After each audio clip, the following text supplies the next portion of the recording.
Hi friends, నేను మీ horror RK. అనగనగా ఒక ఊరు. ఆ ఊరు పేరు తమడపల్లి. ఆ గ్రామంలో ఉన్న మా అబ్బగారి కథ ఇది. ఇప్పుడు నేను చెప్పబోయేది మా అబ్బగారి నిజ జీవితంలో జరిగిన యథార్థ సంఘటన. మా అబ్బా తన స్నేహితుడు ఇద్దరు కలిసి పళ్ళ వ్యాపారం చేయడానికి రోజు పట్టణం పోయి వచ్చేవారు. అలా ఒకరోజు వ్యాపారం పూర్తయ్యే సమయానికి ఇంచుమించు అర్ధరాత్రి 12 గంటలు అయ్యింది. మా అబ్బా మరియు తన స్నేహితుడు పట్టణం నుంచి వారి గ్రామానికి కాలినడకన తన గమ్యాన్ని కొనసాగించారు. అర్ధరాత్రి కావడం వలన ఆ దారి నిర్మానుష్యంగా ఉంది. అలా వెళ్తూ ఉండగా దూరంగా ఒక మేక కనిపించింది.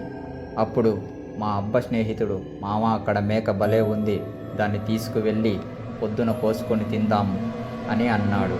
సరే పోయి తీసుకొని వెళ్దాం, ఎత్తుకోమని చెప్పాడు.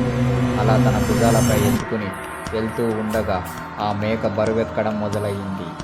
తన స్నేహితుడు, మామ దీని ఎక్క నాకు చాలా బరువెక్కుతుంది, కాసేపు నువ్వు ఎత్తుకొని రా మామ అని అన్నాడు. సరే వై నాకివ్వు, నేను మోసుకొస్తా అని రావడం మొదలుపెట్టారు. కొంత దూరం వెళ్ళాక మా అబ్బకి కూడా బరువెక్కడం సాగింది. దీని ఎక్క ఇది నాకు కూడా బరువెక్కుతుంది వై, ఇదేదో తేడాగా ఉంది. సాధారణంగా ఒక మేక బరువెక్కడం సాధారణ విషయం కాదు. దాంతో వీళ్ళకి అనుమానం కలిగింది.